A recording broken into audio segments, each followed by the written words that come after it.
Hello and welcome to day 67 of Dungeon 23.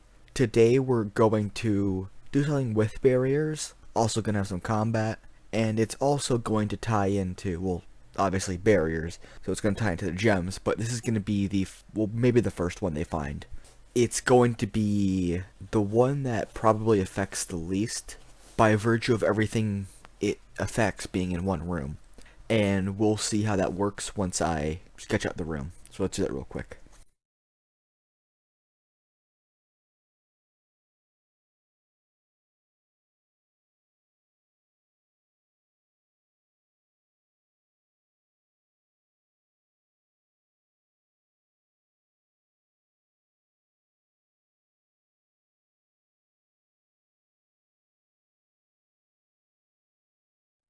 Alright, pretty basic square.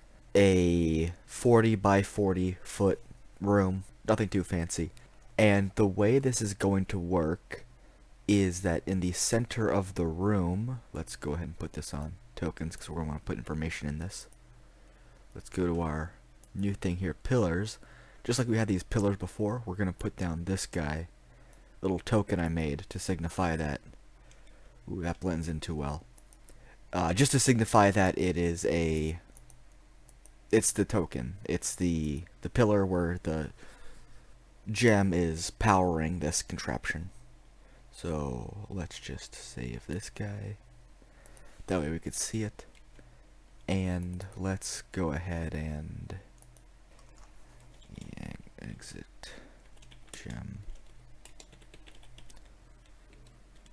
pillar. Let's give it a nameplate.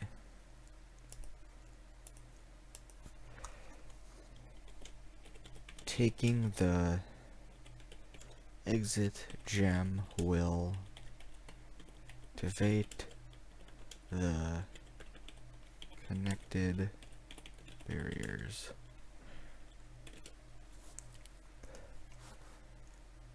Oh, let's put the letter there that we missed. Yep. So let's go ahead and save this guy.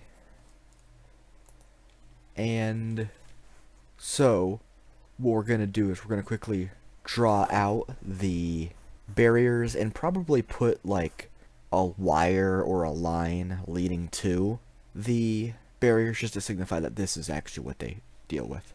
So we're going to do that real quick.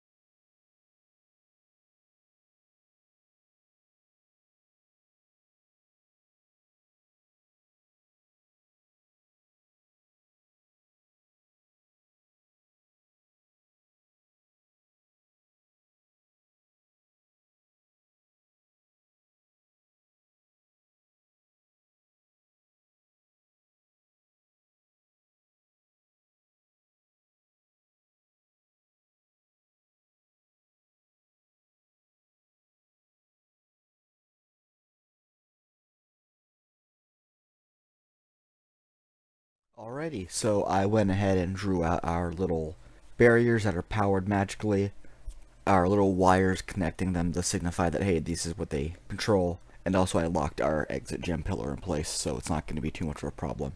So, what are we going to put inside of these barriers? Well, the first thing we're going to do is we're going to put down a chest. We're going to put a chest down on this guy, and we're going to come back to what this guy has as loot, but we're actually going to put two types of, well, not two types, but two monsters. Not two, but we're going to put monsters in these two locations. Then we're going to put a survivor, a random adventurer, who's going to be like in this guy here. So let's scroll down to our tokens. Humans.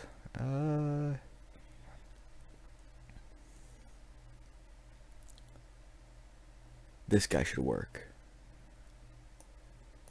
And let's just say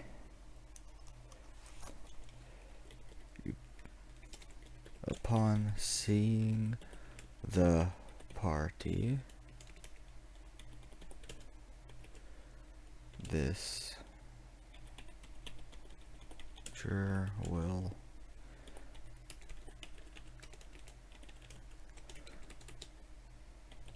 Tell the party, let's just say them, it's a bit redundant.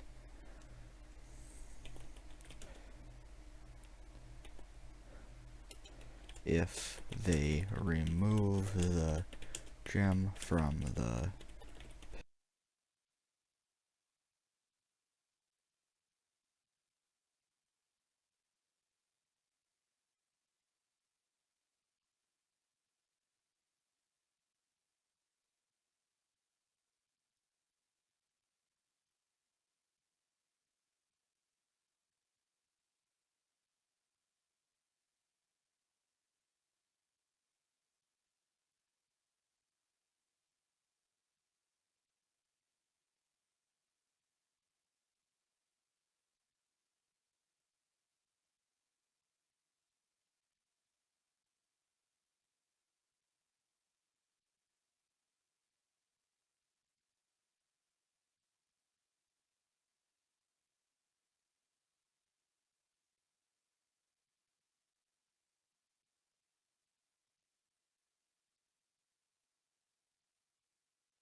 Okay, so the way this guy works is, well, he just tells the party, hey, if you take the gem out, then the barriers will drop and I could go free. But also, there's stuff, so be careful. He'll also say that they're gonna need that gem and probably 3 others to unlock the exit, although he doesn't actually know where they are or how to actually unlock the exit. He just knows that you need 4 of them to escape. Or rather, not escape, but get lower. You could just go back up if you want to, but, you know. So that's what he's gonna do. And for details, what should we give this guy as a name? Let's name him Jerry. A nice simple name for just a random adventurer. And nameplate. Save setting. And what are we gonna put in these 2 guys? Well, we're gonna put zombies. They're like skeletons, but different somehow. Zombie here. Zombie here. Zombie here. So 6 zombies is going to be pretty challenging. But the zombies can't really do anything until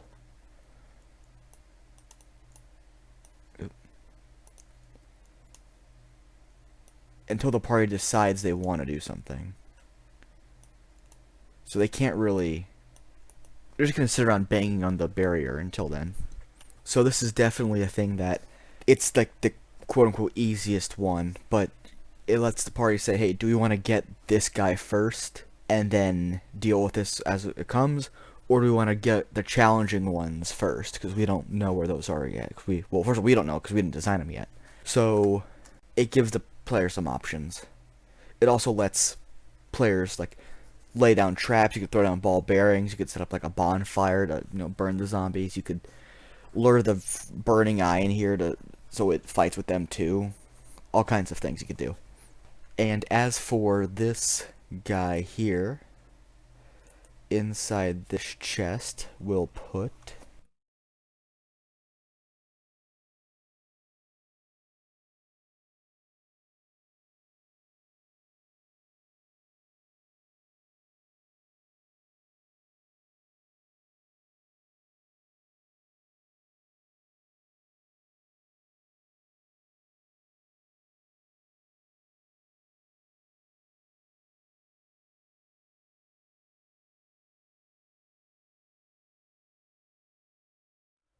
Alright, so this is what this chest contains. A flask of holy water, which is going to be useful for dealing with these zombies, because, holy water burns undead. 2d6 gold pieces, 3d8 silver pieces, there's some treasure, cash that's good to use, good to have. And then also a bag of caltrops. Little, you know what they are, like little spiky bits of metal that you throw on the ground, and I think it's on like a d4 piercing damage, but they make it difficult terrain, I believe so. Or rather, they only do if you move through full speed. If you move through half speed, then you don't take damage from them. But undead, especially zombies, aren't really smart enough to know that. Because, like, if you're having your zombies use strategy, then you're missing the entire point of using zombies. So they're just going to walk in front of them. So yeah, that's a good thing to have. But also keep in mind you have to walk over, do it, and then item or action to open and look around to the chest and then grab something. It's a whole song and dance. So it's kind of like a thing you want to do quickly. Or have the rogue do it if they have, I believe it's not cunning action. I think it's cunning action where they let them take a item interaction as a bonus action. Maybe that's like for a higher level. I'm not entirely sure. But the point is that there's just loot that could help you with this specific encounter, but also there's other loot. Or rather, loot that can help you with other encounters later in the dungeon. Like a flask of holy water is always going to be useful. And so that's these guys here.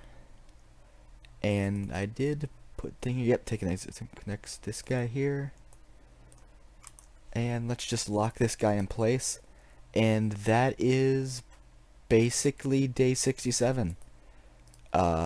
Really simple room. And it's our first one that actually has a pillar set up.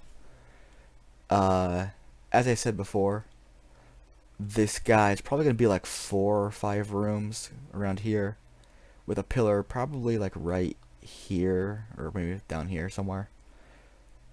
And then we're going to have probably one right here and then maybe one down here. And maybe this one will release a monster when taken. Oh, look, that's kind of what this does. I do have an idea for a wandering monster, so maybe we'll just put it in the nest of the wandering monster, like that layer, and then have another one power some kind of machine. I don't want them to all be like traps where you take it and the trap goes off. Maybe I'll have one be like that again. But I also kind of want it to be like, here's this useful resource that like you touch it and you get like a D4 on your next roll. But that only works so long as the thing has power. So, and you can't power it if the gems and the staff to unlock the door. So it's a, do you grab that one last so you can keep using this ability? You know, it's something to think about. I don't know, I haven't decided yet, but we'll get to that when we get to it. So, again, day 67, that was it. Short episode, maybe, I don't know. Short concept. Thanks for watching. Like, comment, subscribe, all that crap. And I apologize for the poor quality. It's not going to get any better.